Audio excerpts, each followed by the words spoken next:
ओंकार स्मरण.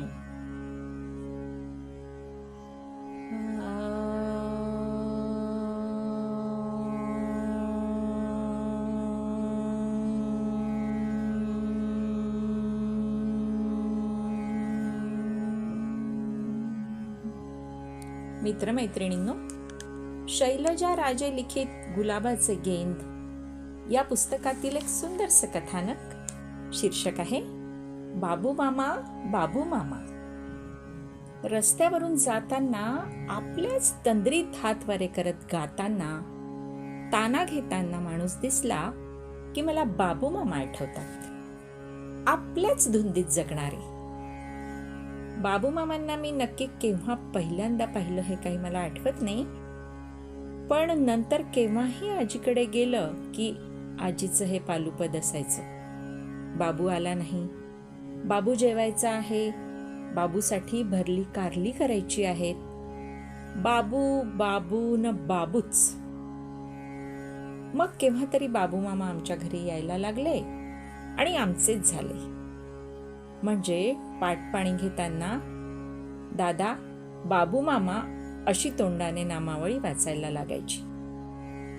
रात्री कंदिलाच्या उजेडात भाऊ मॅट्रिकचा अभ्यास करत असला तरी मामांची ताबेगिरी थांबत नव्हती. मला नवल वाटायचं ते आई दादांचं.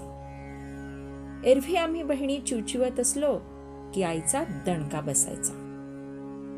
अगदीच कार्ट्यांना समज नाही, दिसत नाही का तो तिकडे अभ्यास करतोय ते. पण तीच आई रात्री 10 नंतर बाबू मामांच्या मैफिलीत अगदी मनापासून रस घ्यायची. त्यांना नवी नवी गाणी सुचवायची. मग मामाही रंगात यायचे. एक गाणं, मग नाटक कंपनीतल्या गप्पा.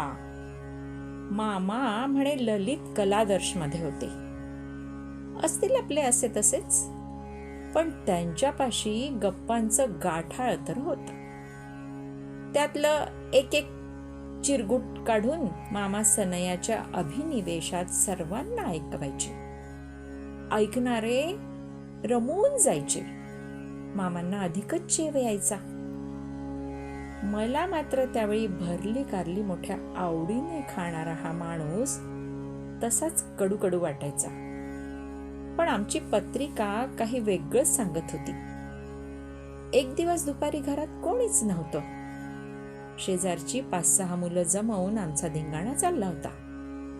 प्रमुख भूमिका माझीच. मी मामांच्या सारखी पायावर पाय टाकून मांडी घालून बसले आणि मामांची नक्कल करत राहिले. तसेच ताना, हातवारे. बाहेर मामा उभे होते. माझी सारी गंमत पाहत होते. मी मामांच्या सारखी एक तान घेतली न काय, मामा समोर उभे. पोरं धूम पळाली. बहीणही धाकट्या भावाला कमरेवर बसवून निसटली आणि मामांनी मला कवळली. शी शी. माझ्या एवढ्या 8-9 वर्षाच्या मुलीचे एवढे पापे.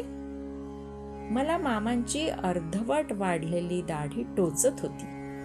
माझी सुटण्यासाठी धडपड चालू होती, पण मामा भान विसरले होते. बाबी बाबी म्हणत गहिवरत होते. का ते मात्र मला कळत नव्हतं. माझी पळण्यासाठी धडपड चालू होती. मामांचा हा माझ्यावरचा पहिला अत्याचार. मग मामा सारखे अत्याचारच करत राहिले. रात्री आले की मला समोर बसवायचे. एक एक गाण्याची ओळ जीव तोडून शिकवायचे आणि मी दात ओठ खात ती ओळ म्हणायची. नाही म्हणायची सोय नव्हती, कारण आई मामांच्या बाजूची. ती मलाच रागवायची. गधडे, एवढा चांगला गाणारा बाबू तुला फुकट शिकवतोय, शिकी. त्यावेळी घरोघरी रेडिओ नव्हते, पण मामांना अचूक माहिती मिळायची. आज करीम खाचं गाणं आहे, आजमबाई आहे की निघाली आमची धिंगडा एखाद्या इराण्याच्या हॉटेलात. कारण रेडिओ ठेवण्या इतकी तीच हॉटेल्स श्रीमंत असायची. आमच्याबरोबर थोरले दोघे भाऊही असायचे. 2 आणे फुल प्लेट आईस्क्रीम खायला घालायचे त्यांना, मला नाही, आवाज बिघडेल म्हणून. मला नेल्सनचा चॉकलेट बार मिळायचा.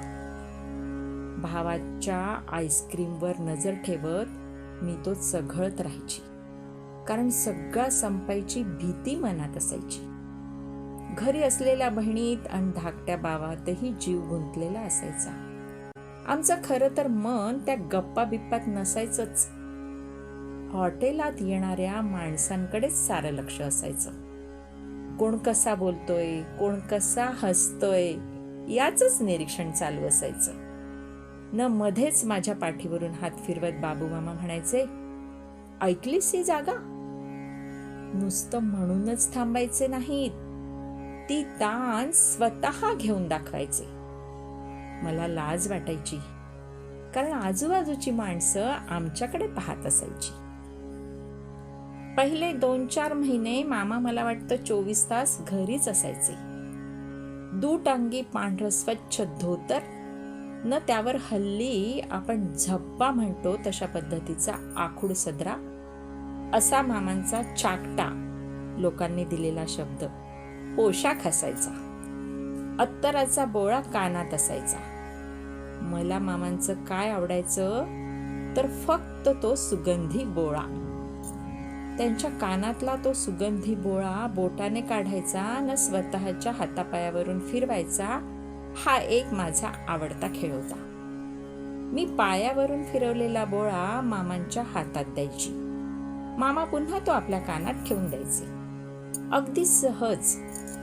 आईच ओरडायची, अरे बाबू, कार्टीनं पायावर सुद्धा फासून घेतलाय, कानात कसला ठेवतीस पुन्हा?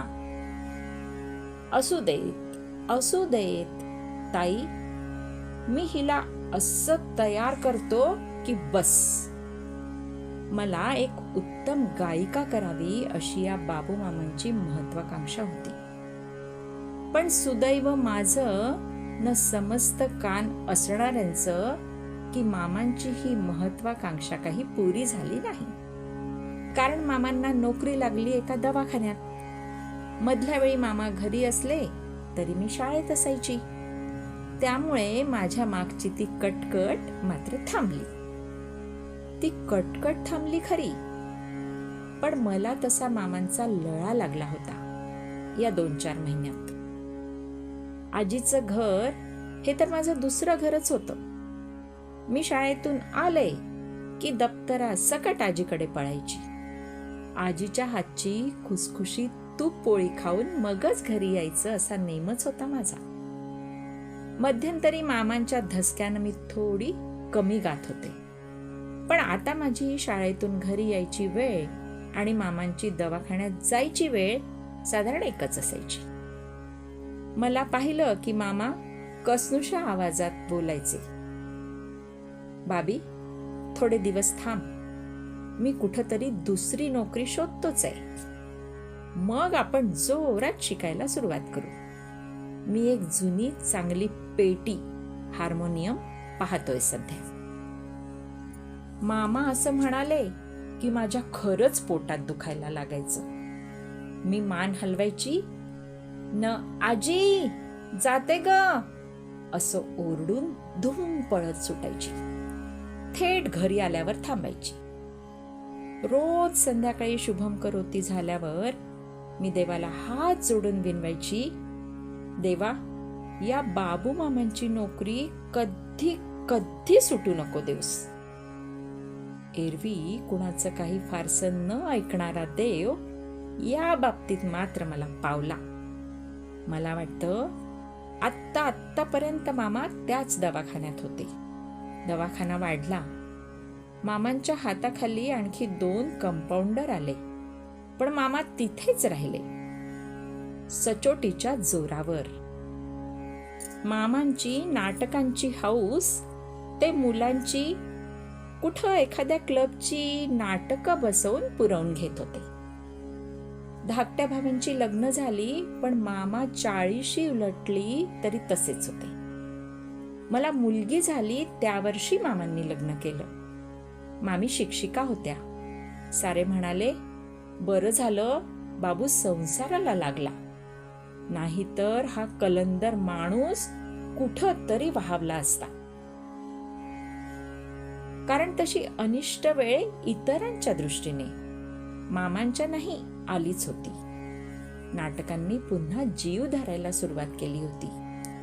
मामांनी रोज दुपारी कानोसा लागला की एखाद्या नाटक कंपनीचं दार ठोठावलंच. मग मामा मोठ्या आवेशाने सांगत यायचे, बहुतेक जमेल, बोलवलंय त्यांनी पुन्हा. माझ्यासारखीच आजीही देवाला विनवायची, देवा, याला कोणी सुद्धा पुन्हा नाटकात घेऊ नाही. आणि आजीची ही आक देव ऐकत होता. आजीचं बरोबरच होतं. एकदा ती पोळली होती.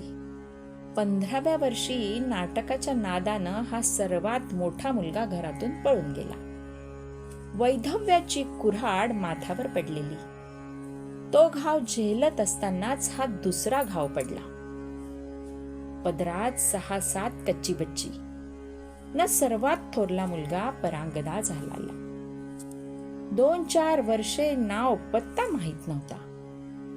आजीचा जीव काय बोलला असेल त्यावेळी. आणि आता घरी आलेला, कसा तरी रांगेला लागलेला हा बाबू पुन्हा जाण्याची गोष्ट बोलायला लागला होता. आजी रोज येऊन आईपाशी टिपं गाळत होती. म्हणत होती, देवानं माझं एवढं गाऱ्हाणं ऐकावं ग बाई. आजीचं मागणं न माझं सांगणं देवानं खात्रीनं ऐकलं होतं. मामाला काही कुठल्या नाटक कंपनीनं दार उघडून आत घेतलं नाही न आता तर मामा संसाराला लागले. आजीला खूप आनंद झाला. मामी शिक्षिका होती एवढंच, पण मामाच्या तरतरीत रूपापुढे मामीचं रूप कसं तरीच वाटायचं. माझ्या पोरकट स्वभावानुसार मी तसं आजीपाशी बोललेही. तशी आजी माझ्या पाठीवरून हात फिरवीत हळू आवाजात बोलली, असं बोलू नाही पोरी. रूप काय देव देतो, पण गुण आपण गोळा करायचे असतात. तुझी मामी तशी स्वभावानं गरीब आहे. आपल्यासारखीच परिस्थितीची झळ लागलेली आहे. बाबूला तीच सांभाळून घेईल. या वयात नाहीतरी आता त्याला कुठली कोळी पोर मिळायची. तुझ्यावर भारी माया आहे त्याची. असं काही ऐकलं तर वाईट वाटेल त्याला. मी स्वतःचीच जीभ चावली, कानाला खडा लावला. आता लग्न झालं होतं माझं. आईकडेच एक दिवस मामा मामींना बोलवलं चहाला. आहेर करणार होते. आईनं शिरा भजी केली. बाबू मामांना कांद्यांची भजी फार आवडतात हे सर्वांनाच माहिती होतं. मामा मामी आले आणि मी बघतच राहिले. 6च महिने लग्नाला झालेल्या मामीला 5वा महिना होता. मी मामांची थट्टा केली. म्हणाले, पेढे पाठवायला विसरू नका हा. मामांना पहिली मुलगी झाली. मी 3 वर्षांनी दुसऱ्या बाळंतपणासाठी गेले तर आई म्हणाली, अगं बाबूला मुलगा झाला. त्याच्यासारखाच आहे हो, गोरा तरतरीत. पण मुलगा लहान असेल ना गाई? हो, वर्षानच झालेला. अन आता पुन्हा 7वा महिना आहे वहिनीला. या आणि अशा झपाट्यानं 10 वर्षात मामांना 7 मुलं झाली. मुलांच्यासाठी मामीला नोकरी सोडावी लागली. आजी कधीच गेली होती. आजीनं शेवटी फार दुःख पाहिली. एका पाठोपाठ एक असे डोंगरासारखे असलेले 3 मुलगे गेले. जावाई गेला, नातू गेला. मामांना आपलाच प्रपंच सांभाळताना कठीण होतं. आजीला काय न कसं सांभाळणार. ती धाकट्या लेकाजवळच होती शेवटपर्यंत. आता परवा माहेरी गेली होते. जुन्या आठवणी काढत बहीण भाऊ बोलत होतो. 70ला आलेला भाऊ न 50शी उलटलेली बहीण. काय बोलणार. याची त्याची आठवण काढता काढता मी विचारलं, बाबू मामा आहेत का रे अजून? बहिणींनीच उत्तर दिलं, आहेत ना. मुलं काय करतात? एक मुलगी नोकरी करते, मुलगा नाटकातून मिळेल ती कामं करतो. मामांच्याच नादानं बिघडला तो. दारू पितो. धाकटीही अशी तशीच निघालीत. काही सुख नाही मामांना. मामी बिछाण्याला खिळून आहेत. मामा अजून इंजेक्शन देतात. त्याचे काय पैसे मिळतील तेवढेच. अजून देतात? अरे 80 वर्षांचे सहज व्हायला आले असतील. असतील कसले? झाले 80 वर्षांचे. पण अजून प्रकृती छान आहे.